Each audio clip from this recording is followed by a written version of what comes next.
my best friend's wedding, a girl lunged forward and caught the bouquet, only for it to slip from her hands and land squarely in my arms. My best friend Lauren Walker beamed at me. "Madison, looks like you're the next bride." The guests exchanged knowing glances and turned toward my boyfriend of 8 years, Mason Ryder, the CEO of the Ryder Group. But he calmly plucked the bouquet from my hands and casually passed it to the girl standing beside me, his secretary, Natalie Carter. She caught it first. He ruffled my hair, his voice gentle. "Be good. Give it back to Natalie for now. We'll wait for the next time." The spotlight and the guest's attention shifted with the bouquet, settling on Natalie. I looked at her startled yet shy expression, then rested a hand on my stomach and forced a bitter smile. Mason didn't know there wouldn't be a next time. Our 8-year promise had already come to an end, and we still hadn't taken the step into marriage. And I had already promised my parents, who were royalty, that next week I would leave and return to Montalvia to inherit the family legacy. The moment Natalie Carter ended up with the bouquet, my best friend Lauren Walker's smile vanished. She was even angrier than I was. Leaning close to my ear, she whispered through gritted teeth, "That Natalie did it on purpose. Before the wedding, I specifically told everyone the bouquet was meant for you." I gently interrupted her.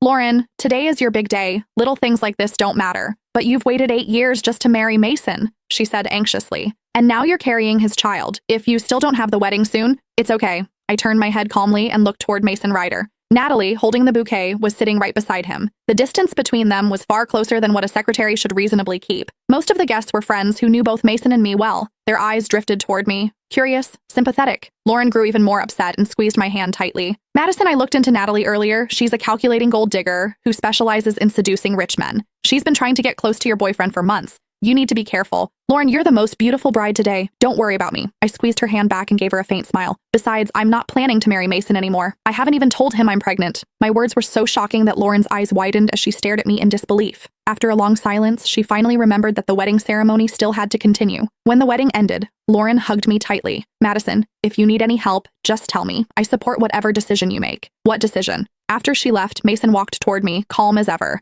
"What were you two talking about just now?" Out of habit, he reached out and draped an arm over my shoulders. I shifted slightly to the side and avoided the gesture. "Nothing." He didn't seem to mind my reaction. With a soft laugh, he said, "Are you angry? Natalie caught that bouquet first after all.